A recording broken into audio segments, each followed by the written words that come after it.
नमस्कार दर्शकों, आज हम आपको लेकर चल रहे हैं नेपाल की राजधानी काठमांडू के सबसे प्रसिद्ध और आध्यात्मिक स्थलों में से एक बौद्धनाथ स्तूपा की यात्रा पर। यह विशाल स्तूप न केवल बौद्ध धर्म का एक महत्वपूर्ण तीर्थस्थल है, बल्कि शांति, आस्था और संस्कृति का भी अद्भुत संगम है। तो आइए जानते हैं इसके ऐतिहासिक महत्व को और इसके माहौल के बारे में। मेरे पीछे दिखाई दे रहा है भव्य स्तूप नेपाल के सबसे बड़े और दुनिया के सबसे विशाल गोलाकार स्तूपों में से एक है। लगभग 36 मीटर ऊंचा यह स्तूप दूर से श्रद्धालुओं और पर्यटकों को आकर्षित करता है और 1979 में इसे यूनेस्को वर्ल्ड हेरिटेज का दर्जा मिला था।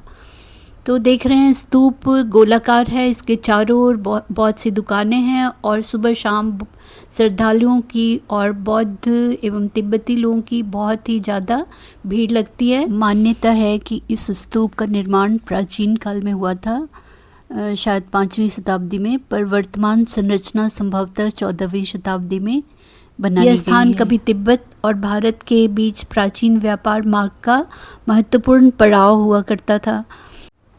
तिब्बती व्यापारी यहाँ रुककर प्रार्थना करते थे और आशीर्वाद लेकर फिर आगे बढ़ते थे।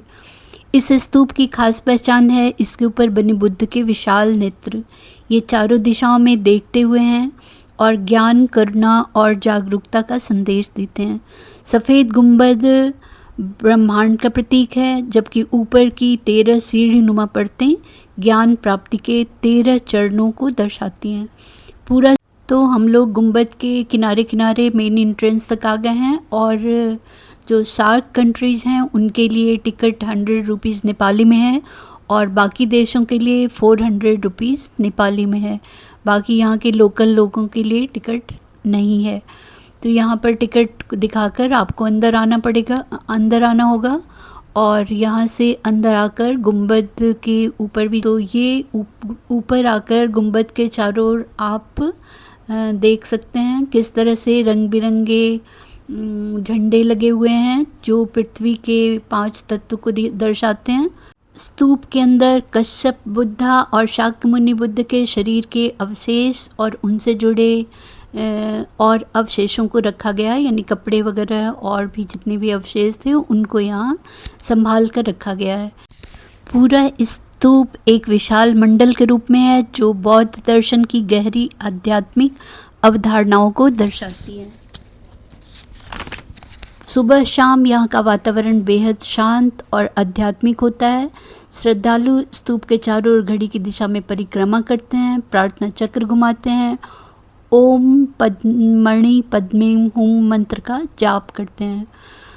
तो इसके अलावा जो प्रार्थना ध्वज, धूप की सुगंध पूरे वातावरण को दिव्य बनाती हैं। 1959 के बाद बड़ी संख्या में तिब्बती शरणार्थी इस क्षेत्र में आकर बस गए थे और आज स्तूप के आसपास कई बौद्ध मठ, प्रार्थना केंद्र, हस्तशिल्प की दुकानें, पारंपरिक तिब्बती भोजनालय वगैरह हैं।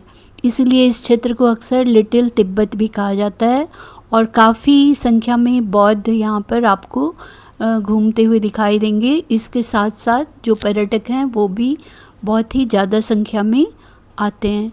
यदि आप काठमांडू आएँ तो इस स्तूप को अवश्य देखें। यहाँ से आपको नेपाल की आध्यात्मिक विरासत, तिब्बती संस्कृति और शांत वातावरण का अनूठा अनुभव मिलता है।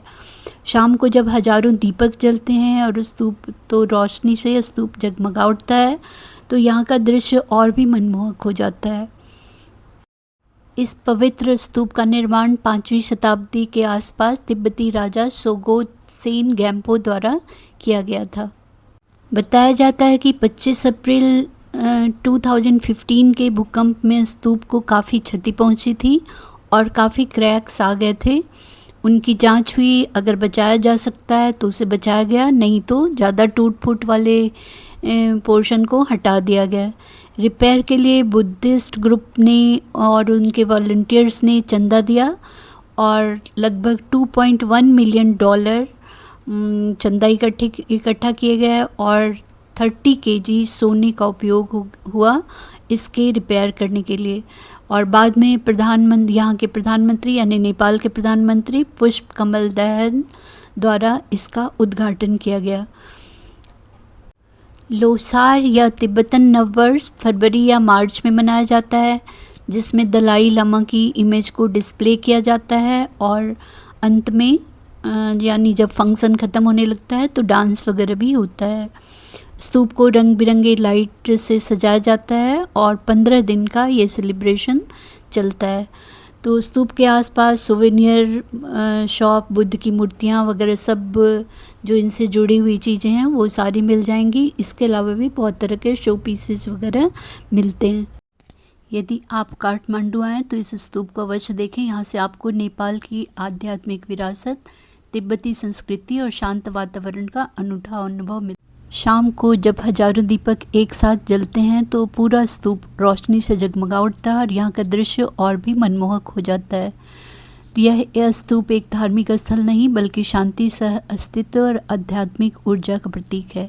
आपको भी अगर नेपाल आने का मौका मिले तो इसे भी अपनी यात्रा में शामिल करें और वीडियो अच्छा लगे तो लाइक करें और चैनल को सब्सक्राइब करें। Thank you.